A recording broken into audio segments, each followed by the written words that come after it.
नमस्कार विद्यार्थी मित्रों, आप सभी का स्वागत करते हैं मौर्य क्लासेस में।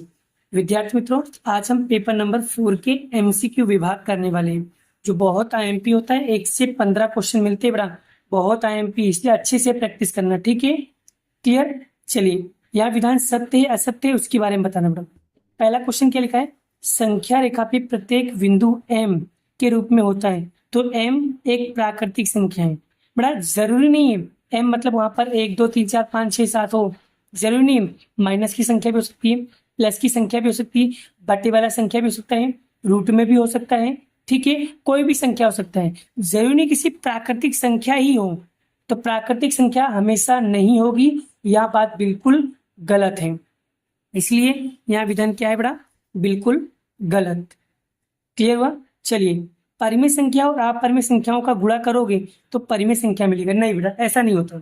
देखो, परिमेय संख्या ये है और अपरिमेय संख्या ये है। अब बड़ा परिमेय, ये परिमेय संख्या है और ये अपरिमेय संख्या है। अपरिमेय, परिमेय और अपरिमेय दोनों को गुणा करोगे तो बड़ा आपको क्या मिलेगा? अपरिमेय संख्या ही मिलेगा।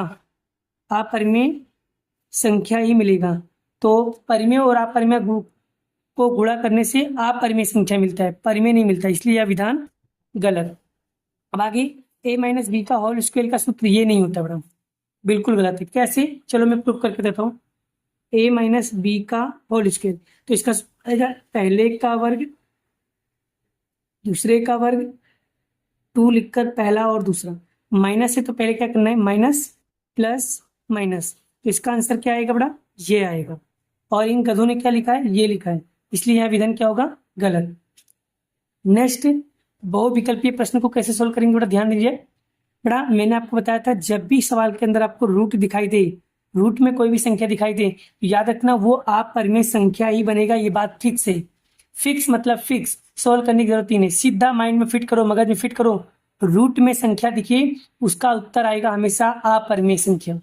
आगे बढ़ा, एक्स की घात 3 माइनस ब्रैकेट में 2 है माइनस एक्स की पावर 3।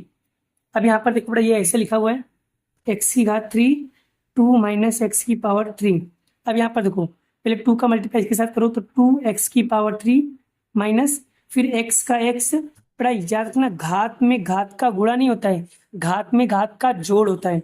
तो 3 और 3 कितना हो जाएगा? 6 हो जाएगा। अब बताओ, बहुपद का घात क्या होगा? तो जो सबसे बड़ी घात होगी वही क्या होगा इसका आंसर। सबसे बड़ी घात कितनी है बड़ा? 6। सबसे बड़ी घात कितनी है? 6। तो इसका आंसर क्या आएगा? Option C is the correct answer. Clear? चलिए आगे बढ़ते हैं, नेक्स्ट क्वेश्चन। अब देखो बड़ा, पहली संख्या माइनस में है और दूसरी संख्या प्लस में है। अब बड़ा मैंने बताया था, अगर आप लोगों को नियम बताया था बड़ा कि पहली संख्या क्या है? माइनस, दूसरी संख्या प्लस। तो बड़ा मैंने बताया था पहली संख्या माइनस, दूसरी दूसरी संख्या प्लस आए तो कौन सी चरण में आएगा बड़ा? कौन सी चरण में आएगा? दूसरे चरण में आएगा। तो option B is the correct answer. चलिए अब यहाँ पर देखो, सातवां, a बराबर 2 b बराबर 7 c बराबर 4 d बराबर 7 हो तो a minus B C minus D की बिंदु कौन से चरण में आएगा? चलिए इसको सोल्व करना पड़ेगा। सोल्व करके मैं दिखाता हूँ बड़ा आपको। चलिए बड़ा देखो, a की जगह पे a की वैल्यू, b की जगह पे b की वैल्यू, c की जगह पे c की वैल्यू, d की जगह पे d की वैल्यू कर दो। चलिए, a कितना दिया है? 3। b कितना दिया है? 7। चलिए, c कितना दिया है? 4। d दिया है 7। अब यहाँ पर देखो, 3 में से 7 गया कितना आएगा? माइनस का 4। 7, 4 में से 7 गया तो क्या आएगा? माइनस का 3। तो बड़ा यहाँ पर दोनों संख्या क्या आ रही है? माइनस माइनस आ रहा है। तो बड़ा अभी मैंने बताया था बड़ा, अगर दोनों संख्या माइनस माइनस है तो बड़ा दोनों संख्या माइनस माइनस है तो कौन सी चरण में आएगा? तीसरे चरण में आएगा। तो इसके अंदर इसका उत्तर क्या आएगा? तृतीय चरण आएगा। क्या आएगा? तृतीय चरण आएगा। आगे यहाँ पर समीकरण दिया बड़ा आपको, क्या लिखा है? 3x माइनस 4y बराबर 7 और x बराबर 5। आपको y की वैल्यू निकालना है। अब देखो बड़ा, यहाँ पर x की वैल्यू दिया है, आपको y की वैल्यू क्या करना है? निकालना है। क्या होगा? चलिए, x की जगह पे x की वैल्यू रख दो, तो एक 3, x की जगह पे क्या रख देंगे? 5 माइनस 4y बराबर 7। 3 पचे 15, 4y बराबर 7। ये 15 प्लस का है, उधर जाएगा तो माइनस का। 4y बराबर 7 माइनस 15, 4y बराबर, अब बेटा 15 में से आपको माइनस करना है, 15 में से 7 माइनस करो, 15 में से 7 माइनस करो, कितना आएगा 8। बड़ी संख्या की माइनस इसलिए माइनस, माइनस से माइनस क्या हो जाएगा, कट जाएगा। अब ये 4 इधर गुणाकार में इधर आएगा भागाकार में, तो 4y बराबर 8, ये गुणाकार में इधर आएगा भागाकार में, तो ये गुणाकार में इधर आएगा भागाकार में, तो 4 दूनी 8, तो y की वैल्यू कितना आ गया, 2 आ गया। y की वैल्यू कितना आ गया, 2। Option A is the correct answer. आगे खाली जगह में लंबाई चौड़ाई ऊंचाई होती है। भाई किसके अंदर लंबाई चौड़ाई ऊंचाई होती है, तो सर कोई भी घन हो ना, घन, उसके अंदर लंबाई चौड़ाई ऊंचाई तीनों होता है, लेकिन रेखा के अंदर कभी भी लंबाई चौड़ाई नहीं होती है, सिर्फ लंबाई होती है। बिंदु में भी कभी लंबाई चौड़ाई नहीं होती है, लेकिन घन के अंदर लंबाई भी होती है, चौड़ाई भी होती है, ऊंचाई भी होती है।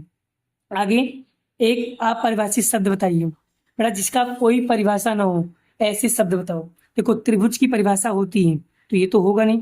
वृत्त की भी परिभाषा होती है, ये भी होगा नहीं। तो आंतरिक्ष, आंतरिक्ष आपका क्या होगा, करेक्ट आंसर। क्यों, क्योंकि आंतरिक्ष की कोई भी परिभाषा नहीं होती, कोई अपरिभाषित शब्द, ये क्या है, अपरिभाषित शब्द है। आगे बढ़ा, बिंदु 4 और 3 कोटि बताइए। बाबू कोटि क्या है, 4 है, 4 क्या हो जाएगा इसका कोटि। अगर भुज बोले ना, भुज, तो भुज हो जाएगा 3। बड़ा कोटि मतलब x, भुज मतलब y, तो कोटि बोला है, कोटि मतलब x की वैल्यू, तो x की वैल्यू क्या है 4, और ये y की वैल्यू, y बोले तो 3, तो x को बोलते हैं कोटि। कोटि कितना दिया है 4। अगर कोटि के जगह पे भुज लिखा होता ना, तो इसका उत्तर क्या होता है 3। तो ध्यान रखना, कॉन्सेप्ट क्लियर करना बड़ा। आगे लंब रेखा किसे कहते हैं बड़ा, लंब रेखा किसे कहते हैं बड़ा, ये तो परिभाषा सभी को आना चाहिए बड़ा। लंब रेखा किसे कहते हैं, सबको आना चाहिए। ये देखिए बेटा क्या लिखा हुआ है, यदि दो रेखाएं परस्पर समकोण पर प्रतिच्छेदित करें, यदि दो रेखाएं परस्पर समकोण पर प्रतिच्छेदित करती हैं तो उन्हें लंब रेखाएं कहते हैं। क्या कहते हैं, लंब रेखा कहते हैं। I hope concept clear. चलिए, यूक्लिड ने एलिमेंट्स में कितने अध्ययनों का विभाजित किया, ये हमने पेपर नंबर 2 में आपको समझाया था कि कितने अध्ययनों को विभाजित किया है, तो 13 अध्ययनों का क्या किया है, विभाजन किया है। आगे अब बड़ा यहाँ पर सही जोड़े कैसे मिलाएंगे, ट्रिक याद रखो। देखो यहाँ पर ध्यान देखो, यहाँ पर कितने चर हैं, कितने चर हैं, तो चर, चर क्या होता है, जो x और y होता है ना बड़ा, उसको बोलते हैं चर। तो यहाँ पर देखो कितने चर हैं, सर ओनली फॉर x लिखा हुआ है, मतलब एक चर है। तो बड़ा इसका आंसर क्या आएगा, एक चर समीकरण। और एक चर समीकरण के कितने हल होते हैं, तो सर एक चर समीकरण के अद्वितीय हल होते हैं, एक ही हल होता है, अद्वितीय हल होता है। और तो पहले वाले का आंसर क्या आएगा, ए और क्यू आएगा। पहले वाले का इन 14 का आंसर आएगा ए और क्यू आएगा। चलिए 15, अब यहाँ पर 1 और 2, तो कितने चर हुए, सर 2 चर हैं, तो 2 चर मतलब ये बी, और इसके हल कितने होंगे, अनंत हल होंगे, यानी कि बी को पी से मिला देंगे। ठीक है, तो ये क्या होगा, इसका राइट आंसर होगा। आप देख सकते हो कितना इजी वे में, कितना अच्छी तरीके से हमने यहाँ पर किया सवाल को सोल्व। देखो ये प्रैक्टिस करने से कॉन्फिडेंस बिल्ड होती है, प्रैक्टिस करने से कॉन्फिडेंस बिल्ड होते हैं, माइंड तेज चलता है बड़ा, माइंड बहुत तेजी से दौड़ता है, धक धक धक धक धक धक धक। ठीक है, जितना ज्यादा सवालों की प्रैक्टिस करोगे ना, सवाल में दिमाग इतना तेजी से चलेगा, उतना तेजी से एक्टिव हो जाएगा। जैसे देखो मैं वीडियो को पहले कितनी लंबी लंबी बनाता था, देखो ये वीडियो एकदम शॉर्ट में बन गया, फटाक से बन गया, ज्यादा कैलकुलेशन नहीं करना पड़ा। ये क्या होता है, माइंड कैलकुलेशन। क्या बोलते हैं, माइंड कैलकुलेशन। अगर माइंड कैलकुलेशन करोगे ना, दिमाग में एकदम जोरदार तरीके से आपका आंसर आ जाएगा। बस आज इतना ही, मिलेंगे नेक्स्ट वीडियो में नेक्स्ट लेक्चर के साथ। अभी के लिए इतना ही, मिलते हैं नेक्स्ट वीडियो में। जय श्री कृष्ण, राधे कृष्ण की जय, जय माता दी दोस्तों, बाय बाय।